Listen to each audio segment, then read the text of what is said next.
Tal como lo predijo mi video anterior eliminado por YouTube, sobre la segunda vuelta presidencial del 2021. Un gobierno de Pedro Castillo o de Keiko Fujimori, serían la misma cagada. Dicho y hecho, así fue. Y es que el Perú parece estar atrapado, dentro de un círculo vicioso de degradación moral permanentemente, casi eterno diría. Ya nada sorprende, porque siempre aparecerá un caso de corrupción peor. Desde el 2016, el verdadero poder que ejerce el gobierno, es el legislativo, o sea el Congreso de la República, liderado como siempre por el Fujimorismo, una especie de clan mafioso que ha arraigado tan profundo en el Perú, que fácil se confunde con otros partidos, adeptos a la Constitución rateril de 1993, fruto por cierto, de un autogolpe de Estado.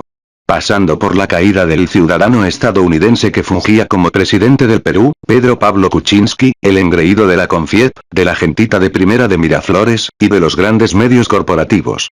Quien no lo conozca que lo compre. Creo que hasta fue un modelo de hombre exitoso digno de emular, al menos para las juventudes del 2016. Ya se imaginarán la mierda de generación que tenemos ahora, detentando algún cargo público. Luego pasamos por la caída de uno de sus pupilos, que con esa cara de imbécil, se pasó de vivo el muy pendejo. Me refiero a Vizcarrata, un tipo muy metódico, astuto y calculador, fue capaz de hacerle la pelea al Fujimorismo y se convirtió en su pesadilla, al menos por un tiempo. Cerró el Congreso fujiaprista en el 2019, pero el nuevo Congreso del 2020 terminaría fumigando a esta peste, pues como saben tenían un rabo de paja tan largo, como los casos de corrupción que terminaron por sepultarlo. Luego, al moradito progre de Sagasti ni vale la pena mencionar, ya que se la mamaba muy bien a la Confiep, y no representaba más que una transición a la medida de los grupos de poder económico. Ya entrados en el 2021, y después de la humillante derrota de los fujimoristas, a manos de un casi analfabeto funcional llamado Pedro Castillo. El pobre tipo demostró ser un cero a la izquierda, con un instinto político comparable al de una ameba, no tardó mucho en ser presa fácil de los medios de demolición mediática, y por supuesto, de la coalición derechista de las bancadas del Congreso, lideradas por el fujimiardismo.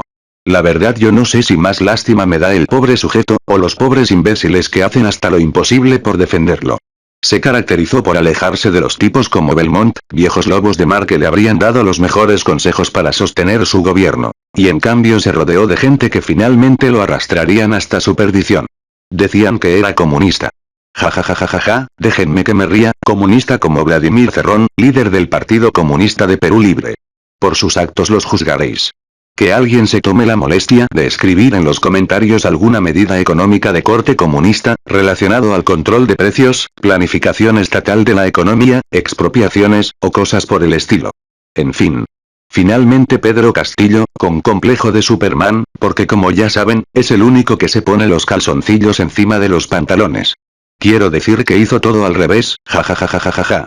Eran las 11 de la mañana tal vez, del 7 de diciembre del 2022.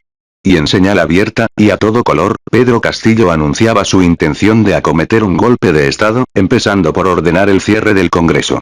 Joder, como se podía ver en las temblorosas imágenes, el tipo inspiraba una mezcla de risa y lástima la verdad. Como era de esperarse, las Fuerzas Armadas desacataron sus órdenes, y por el contrario se aprestaron a arrestarlo. De verdad que animal. A ver. En primer lugar, un golpe de Estado, primero se ejecuta, después de eso, y recalco, después de ejecutar el golpe de Estado, entonces, sí, recién después, se anuncia a lo largo y ancho del espectro radiotelevisivo, que se ha ejecutado un golpe de Estado, y que si no están de acuerdo, ya se pueden ir a cagar XD. Es así, que Pedro Castillo se puso la soga en el cuello y saltó del banquillo, poniendo fin a su gobierno, el más mediocre de la historia reciente por cierto. Ahora sí, entramos al gobierno fujimorista de Dina Boluarte, sí, la disque vieja terruca, hasta como Dina Dinamita la conocían, la cajera de Cerrón, una de las integrantes de la mafia de los dinámicos del sur. Ahora señores, pasó de roja terruca comunista despreciable, a ser la señora presidenta constitucional del Perú, y Boluarte defensora de la democracia. Olvidados quedaron los tiempos en que los fujibestias juraban que el gobierno de Pedro Castillo era producto de un fraude electoral apañado por los comunistas terrucos del Jurado Nacional de Elecciones. A partir del 7 de diciembre del 2022, el fraude quedó olvidado, y es que así son los fujibestias. Para proseguir, vamos a pasar por alto la brutal masacre por parte del gobierno fujimorista de Dina Boluarte, contra 60 o tal vez 70 manifestantes que protestaban en su contra, antes de que se consolidara en el poder a sangre y fuego. Ya sabemos que en este país hay gente de primera, de segunda, de tercera, y de cuarta categoría. En fin, se esperaba que el nuevo gobierno marcara distancia y sobre todo hiciera la gran diferencia con el de Pedro Castillo. Haciendo hincapié en la incompetencia de los llamados castiburros, ahora se esperaba el nombramiento de los nuevos ministros, esta vez eso sí muy bien cualificados, con título universitario, doctorados y maestrías. Se suponía que este gobierno iba a superar y resolver los problemas que el gobierno anterior no pudo hacer. Pero bueno, distinguida audiencia, ¿qué quieren que les diga? El tiempo habla por sí mismo sin tener voz. Ya hemos comprobado cómo el gobierno fujimorista de Dina Boluarte no pudo resolver ningún problema, sino que por el contrario se agravaron y hasta empeoraron.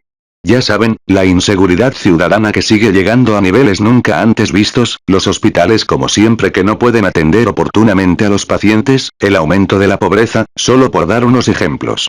Y respecto a los niveles de corrupción, ¿qué podemos decir? Precisamente más de lo mismo, pero peor. Me refiero al factor de la impunidad. Nunca habíamos visto antes cómo los actos de corrupción se cometen ante nuestros ojos y narices, pero en vez de ser cuestionados, investigados y condenados, han sido apañados y encubiertos no solo por el Congreso y el Poder Judicial, sino también por cierta prensa fujimorista que únicamente señala las culpas de los caviares en el caso Odebrecht. Parece o es como si, desde el 7 de diciembre del 2022 hasta el 2026, no existiera más corrupción. Qué manera de hacerse los de la vista gorda, qué manera de hacerse los cojudos, frente a los groseros indicios de corrupción que comprometen a Dina Boluarte y el Congreso fujicomunista. Sí, dije fujicomunista, porque aunque suene aberrante, los fujimoristas y los comunistas terrucos de Perú Libre, en la corrupción son hermanos y pinky friends en su cálculo político para mantenerse en el poder, usando a Dina Boluarte como máscara. Finalmente, como ya saben todos, Dina Boluarte fue vacada del gobierno. Les pregunto, ¿a alguien le sorprendió semejante treta? Como diría el Chapulín Colorado. Todo estaba fríamente calculado.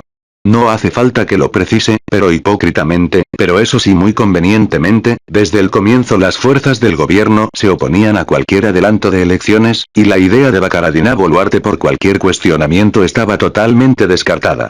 Todo sea, como decían sus embusteras y falsas bocas, por la estabilidad y la gobernabilidad del Perú. Durante estos casi 3 años de gobierno fujimorista de Dina Boluarte, nos han escupido en la cara, nos han ofendido de la manera más grosera, día tras día. A sabiendas de que nada podíamos hacer para detenerlos en su delincuencial proceder, amparados en la legalidad de su investidura. Aquí en Perú tenemos a los únicos delincuentes de saco y corbata, que son amparados por la ley. Y no podía ser de otra manera, si ellos mismos las han diseñado a la medida de sus sucias ambiciones. Pero el tiempo avanzó, y a pesar de que no les gustaría hacerlo, están obligados a dejar de hacerse los cojudos con la corrupción, al menos mientras dure la temporada de campaña electoral para la presidencia del Perú y su respectivo parlamento. Llegados a este punto, ellos saben que están desprestigiados ante los ojos de sus electores, y para limpiarse un poco de la mierda de corrupción, decidieron vacar a Dina Boluarte. Eso sí, aclarando que lo hicieron a menos de un año de las elecciones del 2026, porque de esa manera se aseguran que sus cargos y privilegios perduren hasta julio del 2026. Tiempo más que suficiente para seguir robando con total impunidad. Recuerden esto, desde el 2016, el Ejecutivo dejó de ser el principal poder ejecutor del Estado, y el presidente se ha convertido en un mequetrefe que baila al ritmo del Parlamento, o de lo contrario será impedido de realizar sus funciones ya sea con la obstrucción parlamentaria y mediática, o ya sea con la vacancia. Quien quiera hacerse el cojudo creyendo que este 2026 las cosas en el Perú pueden cambiar para mejor. Adelante, como siempre sigan cayendo en la trampa. ¿Quién puede creer que los cambios hechos por estas lacras parasitarias de izquierda y derecha, cambios hechos en la Constitución, en decretos y leyes para volver a la bicameralidad, van a propiciar resultados beneficiosos para la nación peruana? Son estas pestes, cómplices de la corrupción del gobierno fujimorista de Dina Boluarte, los que ahora se van a rasgar las vestiduras contra la corrupción, y van a dictar cátedra de cómo es que hay que resolver los problemas que ellos mismos, durante casi 3 años no han sido capaces de resolver. Tenemos a lo peor de lo peor, para el 2026.